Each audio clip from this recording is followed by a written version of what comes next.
नमस्कार, मैं हूं शशि। आइए झारखंड की टॉप 25 प्रमुख खबर जानते हैं। बैरिकेडिंग तोड़ विधानसभा तक पहुंचे छात्र पर लाठीचार्ज। जेपीएससी जेएसएससी की परीक्षाओं में कथित अनियमितता के खिलाफ आंदोलन कर रहे छात्र सोमवार को विधानसभा घेराव करने पहुंचे। वहां छात्रों ने विधानसभा गेट के अंदर घुसने का प्रयास किया। इस पर छात्रों को तितर बितर करने के लिए पुलिस ने लाठीचार्ज कर दिया। इससे पहले उन्हें आगे बढ़ने से रोकने के लिए आंसू गैस के गोले दागे गए। वाटर कैनन से पानी की बौछार भी की गई। छात्रों ने दावा किया है कि लाठीचार्ज और उसके बाद मची भगदड़ में आधा दर्जन से अधिक विद्यार्थी घायल हुए। वहीं पुलिस का दावा है कि योगदान सत्संग के पास छात्रों के पथराव से एक पुलिसकर्मी फागू यादव भी घायल है। फागू सिटी एसपी पारस राणा के बॉडीगार्ड हैं। उन्हें निजी अस्पताल में भर्ती कराया गया। इधर रात करीब 8 बजे विधानसभा परिसर के आसपास क्षेत्र खाली करा दिया गया। इसी बीच छात्रों ने कहा है कि मांगे माने जाने तक उनका आंदोलन आगे भी जारी रहेगा। इससे पहले निर्धारित कार्यक्रम के तहत राज्य भर के छात्र सोमवार सुबह 10 बजे पुरानी विधानसभा के पास जुटे। वहां से सभी छात्रों ने एकत्रित होकर सीधे विधानसभा की ओर कूच किया। छात्रों को रोकने के लिए आधा दर्जन स्थानों पर बैरिकेडिंग की गई थी, लेकिन सभी को पार करते हुए छात्र विधानसभा के पास पहुंच गए। इसी बीच मौजूद पुलिसकर्मियों ने उन्हें रोकने का काफी प्रयास किया। छात्र विधानसभा गेट से अंदर घुसने की कोशिश करने लगे तो इस दौरान उनकी पुलिस से धक्का मुक्की भी हुई है। बाद में छात्रों को खदेड़ने के लिए पुलिस ने आंसू गैस के गोले दागे हैं। आज झारखंड बंद, रांची में सुरक्षा चाक चौबंद। भाजपा ने छात्रों पर लाठीचार्ज के विरोध में आज झारखंड बंद की घोषणा की है। भाजपा प्रदेश अध्यक्ष आदित्य साहू ने प्रदेश कार्यालय में नेता प्रतिपक्ष बाबूलाल मरांडी के साथ संयुक्त प्रेस कॉन्फ्रेंस में उक्त बातें की घोषणा की है। उन्होंने कहा है कि सुबह 8 बजे से ही बंदी प्रारंभ हो जाएगी। झारखंड बंद के दौरान झारखंड पूरा ठप रहेगा, केवल आवश्यक सेवाएं चालू रहेगी। उन्होंने कार्यकर्ताओं को इस दिशा में सकारात्मक सहयोग करने की अपील भी की है। प्रदेश अध्यक्ष ने कहा है कि 14वीं जेपीएससी पीटी परीक्षा सहित पिछले 7 वर्ष में हुई सभी भर्ती परीक्षा की सीबीआई जांच की मांग का आग्रह कर रहे थे, लेकिन हेमंत सरकार ने दमनकर्ता रवैया अपनाया है। भारतीय जनता पार्टी की इसकी कड़ी निंदा करती है। राज्य सरकार ने बच्चों के साथ अपराधियों जैसा व्यवहार किया है। उन पर 4 बार लाठीचार्ज किया गया। रात्रि के 9 बजे भी छात्रों को पीटा गया। इस दौरान सैकड़ों छात्र घायल हुए। कई छात्रों के लापता होने की भी सूचना है। वहीं कांग्रेस के समर्थन से चल रही हेमंत सरकार की तानाशाही नहीं चलेगी। अभय ने कहा सीजीएल परीक्षा में भी गड़बड़ी। जेपीएससी परीक्षा में अनियमितता के मास्टरमाइंड अभय तिवारी ने जेएसएससी सीजीएल परीक्षा को लेकर चौंकाने वाला खुलासा किया है। उसने खुलासा किया है कि सितंबर 2024 में आयोजित सीजीएल परीक्षा का पेपर भी लीक हुआ था। तब अभ्यर्थियों को बोकारो ले जाकर प्रश्नोत्तर रटवाए गए थे। अभय तिवारी ने सीआईडी को पूछताछ में बताया है कि जेएसएससी सीजीएल परीक्षा में बायोमेट्रिक का काम टीडीपीएल को मिला था। तब बतौर मार्केटिंग मैनेजर उसने जेएसएससी से एग्रीमेंट भी किया था, लेकिन तब दर को लेकर टीडीपीएल ने काम नहीं किया। वहीं ऐसे में टीडीपीएल की इम्प्लीमेंट खत्म कर दी गई थी। बता दें, अभय तिवारी ने सीआईडी को बताया है कि टीडीपीएल के हटने के बाद बायोमेट्रिक का काम बेबल कंपनी को दिया गया था। अभय स्वास्थ्य विभाग की भी एक कंपनी का काम देख रहा था। अभय ने स्वीकार किया है कि इस दौरान वह बेबल के निदेशक मिथिलेश सिंह व उमाकांत प्रमाणिक के संपर्क में आया। बेबल को प्रश्न पत्र की छपाई का काम भी मिला था। अभय ने स्वीकार किया है कि पटना निवासी मिथिलेश सिंह व खोटी निवासी उमाकांत प्रमाणिक ने प्रश्न पत्र मुहैया कराने में उसकी मदद की। इस दौरान बोकारो में राकेश सिंह नाम के एक व्यक्ति के घर पर तकरीबन 15 छात्रों को ले जाकर प्रश्न पत्र रटवाए गए थे। बाबा धाम में 3,69,000 श्रद्धालुओं ने किया जलाभिषेक। राजकीय श्रावणी मेला 2026 की दूसरी सोमवारी पर द्वादश ज्योतिर्लिंगों में सर्वश्रेष्ठ कामना लिंग बाबा बैद्यनाथ पर जलार्पण के लिए कांवरियों व श्रद्धालुओं का महासमुद्र बाबा नगरी में उमड़ पड़ा। दूसरी सोमवारी पर बाबा को जल अर्पित करने के लिए रविवार से ही हर कदम बाबा नगरी की ओर बढ़ती दिख रही थी। वही देर शाम के बाद वह रफ्तार काफ़ी अधिक बढ़ गई, जो पूरी रात अनवरत चलती रही। रविवार रात 9 बजे के बाद से ही जलार्पण करने के लिए कांवरियों और श्रद्धालुओं का कतारबद्ध भी होता देखा गया। रात करीब 11 बजे तक बीएड कॉलेज का पंडाल भर चुका था। उसके बाद रात के अनुसार कांवरियों और श्रद्धालुओं की कतार नंदन पहाड़ होते हुए चमारीडीह तक पहुंच गई। वहीं 3 बजे बाबा बैद्यनाथ मंदिर का पट खुलने के बाद बाबा बैद्यनाथ की कांचा जल और सरदारी पूजा के उपरांत 4 बजे के बाद आम श्रद्धालुओं का जलार्पण शुरू कराया गया। 3,69,449 कंवरियों और श्रद्धालु बाबा बैद्यनाथ पर जलार्पण कर चुके थे। गढ़वा से सोमवारी पर जल लेने गई 2 छात्राएं डूबी। सावन की दूसरी सोमवारी पर सुबह में स्नान करने और जलाभिषेक के लिए सोन नदी गई 2 किशोरी तेज धार में बह गई हैं। वहीं एक किशोरी को ग्रामीणों ने तत्परता दिखाते हुए सुरक्षित बाहर निकाल लिया है। ग्रामीण और स्थानीय गोताखोर लापता किशोरी की खोज में जुटे हैं। लापता बच्चियों में केतार के पाचा डूमर गांव के अरुण प्रसाद उर्फ बबलू की 14 वर्षीय बेटी जूली कुमारी और गिरिवर ठाकुर की 14 वर्षीय पुत्री खुशबू कुमारी शामिल हैं। दोनों छाताकुंड उत्क्रमिक हाई स्कूल की छात्राएं हैं। जूली 10वीं तो खुशबू 9वीं में पढ़ती हैं। प्रत्यक्षदर्शियों ने बताया है कि नदी में स्नान के दौरान 3 बच्चियां मोबाइल से सेल्फी ले रही थी। उसी दौरान सभी गहरे पानी में डूबने लगी। लोगों ने तत्परता से प्रिया कुमारी को सुरक्षित बाहर निकाल लिया। वहीं जूली कुमारी और खुशबू कुमारी तेज धार में बह गई। बताया जाता है कि हर सोमवारी को मां सायरी भागवती मंदिर में पूजा अर्चना को लेकर श्रद्धालु की भीड़ सोन नदी में स्नान को पहुंचते हैं। छात्रों पर बल प्रयोग उचित नहीं, संवाद से हो समाधान। झारखंड प्रदेश कांग्रेस कमेटी के अध्यक्ष केशव महतो कमलेश ने झारखंड में अपनी मांगों को लेकर आंदोलन कर रहे छात्र छात्रा के प्रति लोकसभा में नेता प्रतिपक्ष राहुल गांधी की ओर से व्यक्त की गई चिंता और उनके समर्थन का स्वागत किया। प्रदेश कांग्रेस अध्यक्ष ने कहा है कि राहुल गांधी ने स्पष्ट रूप से कहा है कि झारखंड में अपने अधिकारों और भविष्य से जुड़े मुद्दों को लेकर शांतिपूर्ण प्रदर्शन कर रहे छात्रों के खिलाफ बल का प्रयोग उचित नहीं है। छात्रों की समस्याओं को संवेदनशीलता के साथ सुना जाना चाहिए और किसी भी विवाद का समाधान बातचीत एवं संवाद के माध्यम से ही निकाला जाना चाहिए। उन्होंने कहा है कि छात्रों के साथ संवाद और लोकतांत्रिक व्यवहार होना चाहिए। वहीं कांग्रेस विधायक दल के नेता प्रदीप यादव ने सत्र के बाद कहा है कि झारखंड में अपनी मांगों को लेकर आंदोलनरत छात्रों ने 20 घेराव के लिए शांतिपूर्ण मार्च निकाला। लोकतंत्र के दायरे में रहकर अपनी जायज मांगों के लिए आवाज उठाना छात्रों का अधिकार है। हालांकि झारखंड पुलिस ने अंतिम समय तक स्थिति को संभालने का हर संभव प्रयास किया, लेकिन उपद्रवियों के रवैये के कारण बल प्रयोग पुलिस की मजबूरी थी। हालांकि पुलिस को बल प्रयोग से बचना चाहिए था।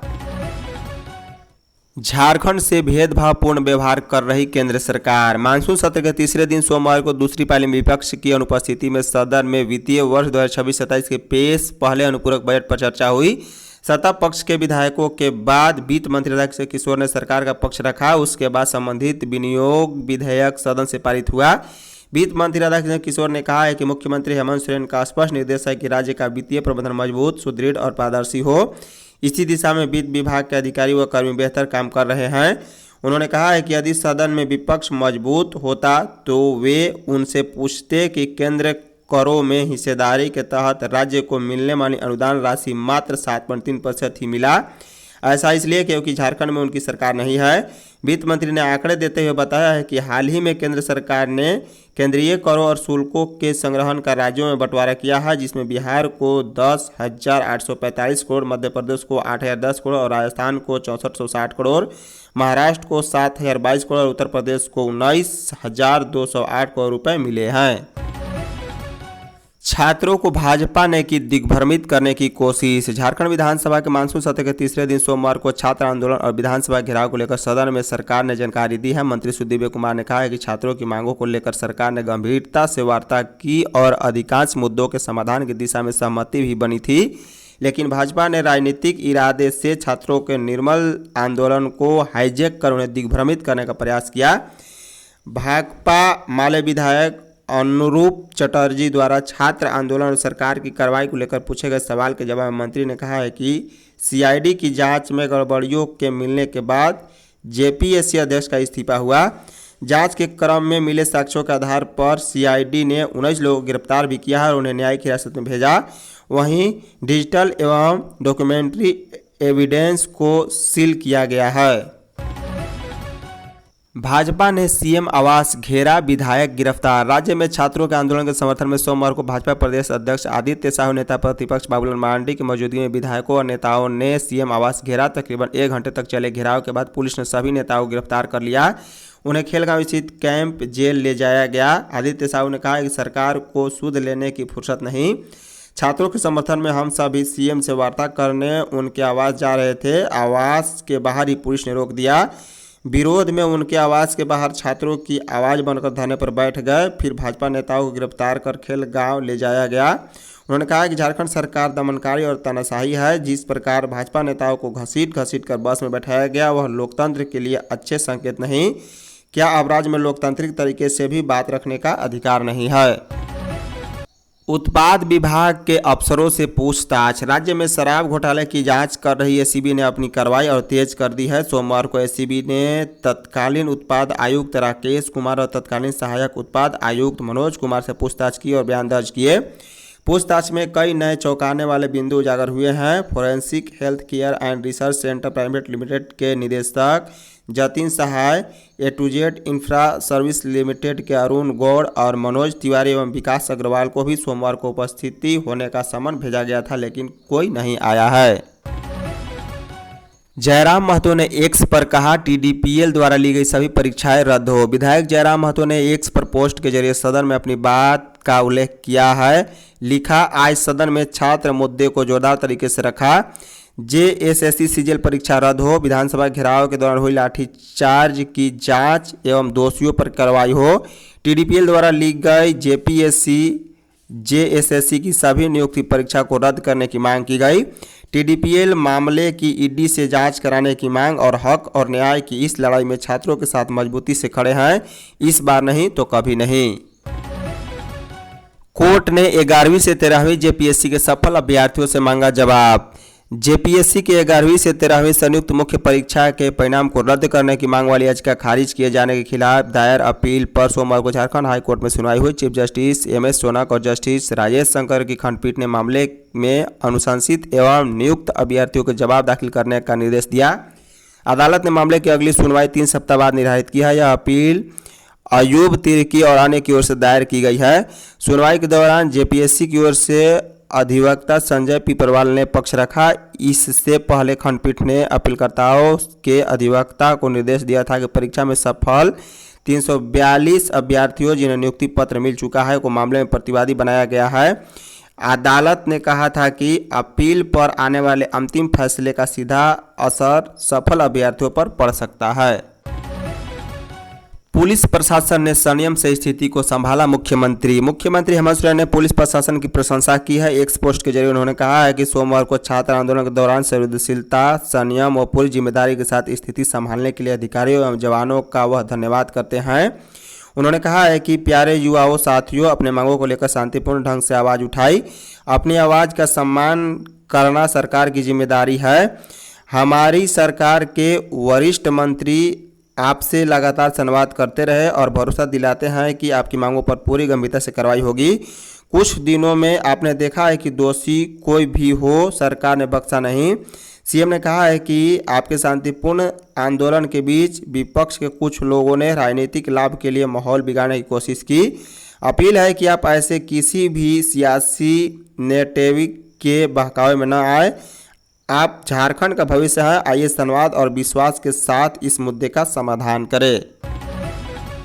जेपीएससी पूर्व अध्यक्ष एल ख्यागते गिरफ्तार। सीआईडी ने जेपीएससी की कई परीक्षाओं में अनियमितता व रिश्वत से जुड़े मामले में आयोग के तत्कालीन अध्यक्ष एल ख्यागते को गिरफ्तार कर लिया है। सीआईडी टीम सोमवार दोपहर करीब 2 बजे उनके कांके रोड स्थित सरकारी आवास पर पहुंची। इसके बाद उन्हें गिरफ्तार कर सीआईडी कार्यालय लाया गया। सीआईडी ने यहां धर्मेंद्र कुमार के सामने बैठाकर उनसे लंबी पूछताछ की। देर शाम विशेष न्यायाधीश के समक्ष पेश कर उन्हें जेल भेज दिया गया। सीआईडी ने ख्यागते के लिए वसूली के आरोपी धर्मेंद्र और परिवहन संचालन एजेंसी टीडीपीएल के अकाउंटेंट रक्षक सिंह से भी सोमवार को रिमांड पर पूछताछ की। सीआईडी जांच में यह बात सामने आई है कि जेपीएससी में टीडीपीएल को काम दिलाने के एवज में तत्कालीन जेपीएससी अध्यक्ष से 2 करोड़ में सौदा तय हुआ। इसके साथ कंपनी को विभिन्न कार्यों के लिए भुगतान में भी 20% कमीशन अध्यक्ष को देना तय किया गया था। इस लेनदेन में मुख्य कड़ी बना ख्यागते के आवास में कार्यरत कर्मी धर्मेंद्र था। झारखंड बंद, डीसी बोले हिंसा की तो खैर नहीं। रांची में विधानसभा घेराव के दौरान छात्रों पर लाठीचार्ज के विरोध में भाजपा ने मंगलवार 11 अगस्त को झारखंड बंद का आह्वान किया। भाजपा प्रदेश अध्यक्ष आदित्य साहू ने नेता प्रतिपक्ष बाबूलाल मरांडी के साथ प्रदेश कार्यालय में यह ऐलान किया है। इधर बंद को देखते हुए कई जिलों में निजी स्कूल भी बंद कर दिए गए हैं। इसी बीच प्रशासन भी सतर्क है, सुरक्षा कड़ी कर दी गई है। रांची डीसी मंजूनाथ भजंत्री एवं एसएसपी राकेश रंजन ने देर रात प्रेस कॉन्फ्रेंस में कहा है कि बंद के दौरान गड़बड़ी, हिंसा और विधि व्यवस्था भंग करने वालों को खैर नहीं होगी। ऐसे लोगों से सख्ती से निपटा जाएगा। डीसी ने कहा है कि बंद से निपटने को लेकर हर स्तर पर तैयारी कर ली गई है। उन्होंने कहा कि विधानसभा घेराव के दौरान पुलिस ने संयम बरता, लेकिन कुछ असामाजिक तत्वों ने छात्रों की वोट में माहौल को बिगाड़ने की कोशिश की, जिसे नाकाम कर दिया गया है। राज्य की अपनी सिनेमाई पहचान बनाने पर जोर। झारखंड सरकार द्वारा आयोजित झारखंड आदिवासी महोत्सव के दूसरे दिन सोमवार को मोरहाबादी मैदान स्थित वीर बुद्धू भगत सभागार में विभिन्न लघु एवं एनिमेशन फिल्मों की स्क्रीनिंग के साथ फिल्म निर्माण पर विशेष पैनल डिस्कशन आयोजित किया गया। कार्यक्रम में फिल्म निर्माण की संभावनाओं, तकनीकी प्रशिक्षण, स्थानीय प्रतिभाओं को अवसर देने और झारखंड की अपनी सिनेमाई पहचान विकसित करने पर विस्तार से चर्चा हुई। फिल्म स्क्रीनिंग के साथ आयोजित मास्टर क्लास और पैनल डिस्कशन ने युवा फिल्मकारों, विद्यार्थियों और सिनेमा में रुचि रखने वाले दर्शकों को फिल्म निर्माण के रचनात्मक एवं तकनीकी पक्षों को करीबी से समझने का अवसर दिया। पैनल में सत्यजीत रे फिल्म एंड टेलीविजन इंडस्ट्रीज के हेड इंद्रनील मुखर्जी और प्रदीपो भट्टाचार्य और फिल्म निर्देशक रंजन कुजूर शामिल रहे। प्रशासन छात्रों की वापसी के लिए उपलब्ध कराएगा वाहन। राजधानी में छात्र आंदोलन में शामिल होने के लिए सोमवार को दूसरे जिले से आए छात्रों की सुविधा व सुरक्षित वापसी को लेकर प्रशासन ने मानवीय संवेदनशीलता के साथ पहल की।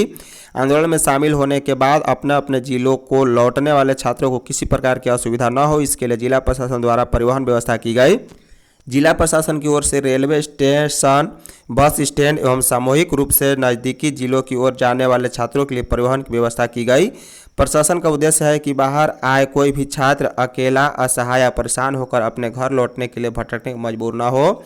जिला प्रशासन द्वारा छात्रों की सुविधा एवं जरूरत सहायता के हेल्पलाइन नंबर 9162 738438 जारी किया गया है। धन्यवाद।